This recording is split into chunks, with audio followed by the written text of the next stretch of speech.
Did you know that Adolph Weinman wasn't just selected to do the Mercury Dime? He actually had to compete with three other artists. Find out this and more as we delve into the famous sculptor of the Mercury Dime and the famed Walking Liberty. If you haven't already done so, smash your thumb, ring that bell, make sure you subscribe so you get further notifications. The famous Mercury Dime. It was the brainchild of the illustrious sculptor Adolph Weinman. And as discussed in another video on the Mercury Dime created just a few weeks ago, the creator of the Walking Liberty and Half Dollar was born on December 7th, 1870, to Augustus and Katharina Weingarten. They lived in Dermersheim, Germany. And it was the age of 15 when he and his mother left at 1885 to move to America. Later, his name would be Americanized from Weingarten to Weinman, which is still continued today in his family. Early on, it was clear that he had a talent not only for drawing, but for working with clay. And this natural talent opened the door to apprenticeships and partnerships that would frame his career. His first apprenticeship was with Frederick Kahlenberg. After a year or so as working an apprentice, he would leave Kahlenberg's shop and enroll in New York City's legendary Cooper Union. This school was specifically designed as an advancement for the sciences and for art. There and later, he would go to the Art Students League, where he would study drawing. This would open doors to the famed medalist, Mr. Philip Martini. This is where he would learn his skill set to be able to create the U.S. famous type coin that we know and love today. In 1895, a year or so after Warner's death, he moved to a new location and was granted an amazing apprenticeship. This apprenticeship was under the famed Augustus St. Gaudens. Augustus was born in Dublin, and unfortunately, his life would be cut short. Now, we all know Augustus St. Gaudens for the amazing design of the American double eagle. By far, the most beautiful coin ever minted today. But he would never live to see the actual design coined, nor would he live to see the amazing developments of his apprentice and later the partnership of the dime or the half dollar by Weinman in 1916. In addition to serving on the Commission of Fine Arts, Weinman also oversaw the selection of coin designs, the adaptation of his work on the two coins. Here's a fun fact for you. His figure of Abraham Lincoln for the Washington Lincoln's Memorial appears in miniature on the reverse of the Lincoln cent that we know today. What year did that start in? 1959. Among his first commissions was the award for medal for the participants of the Louisiana Purchase Expedition that was held in 1904 in St. Louis. He has many examples of medals that were coined at the Philadelphia Mint, and the reverse of his design is somewhat suggestive of his later reverse for the half dollar. Compare the two together, you'll see what I mean.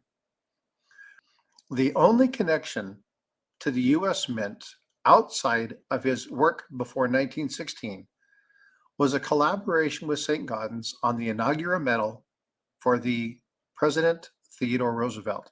Now, President Roosevelt was an amazing individual, but he was also a great admirer of the elder sculptor. He had high hopes on this private commission, and the partnership with St. Gaudens along with Weinman turned out to be an amazing outcome. Now, it was at the suggestion of the Fine Arts Commission that Weinman would be one of the sculptors that would be invited to submit designs for the new dime, dollar, quarter, half dollar, all in the year of 1916. Now, his entries were selected for the smallest and the largest coins, so not only for the Mercury Dime, but for the Walking Liberty, while Herman McNeil was the one whose they would choose to appear on the quarter. Now, the obverse of both Weinman's coins were derived from um, the bust of Elsie Cashel Stevens. And he executed that about 2 to 3 years earlier, approximately 1912, 1913. Now, as seen in this image, you'll see the amazing resemblance of her features in this coin, but they appear really, really close up in the dime. And even though it's miniature, it's full figure on the $50. So when you look at the specifics on this coin, you'll see how the bust directly impacted the look and feel of the Mercury Dime. Despite their popularity with the collectors, both coins within 2 years of one another experienced issues within the political realm. And the dime was discontinued after just a short run in 1945. Now, there were also issues where, because of vending machines and telephone, they were getting stuck.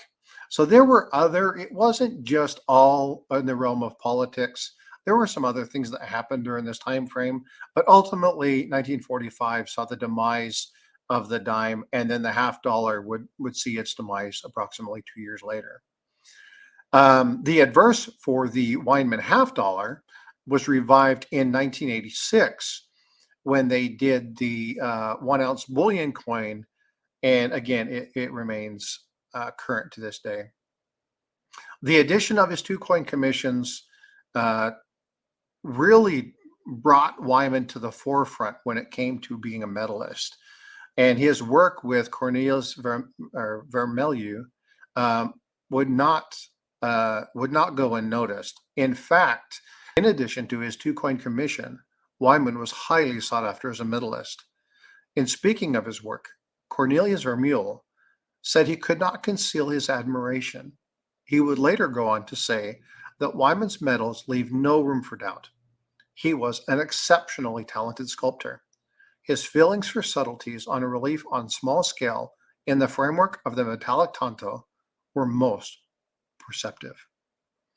Adolph Weinman would die August 7th, 1952, 5 years after the last of his coins were removed. Look back over his lifetime, see a multitude of remarkable art, sculpture, and achievement. It's really doubtful that he experienced much regret at the passing of his coins from production.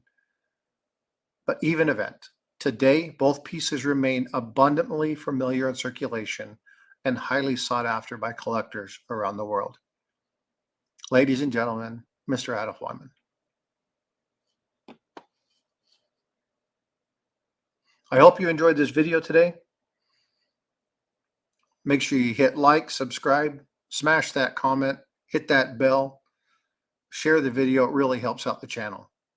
If you have any more insights or questions regarding the video, please feel free to like, share, and subscribe.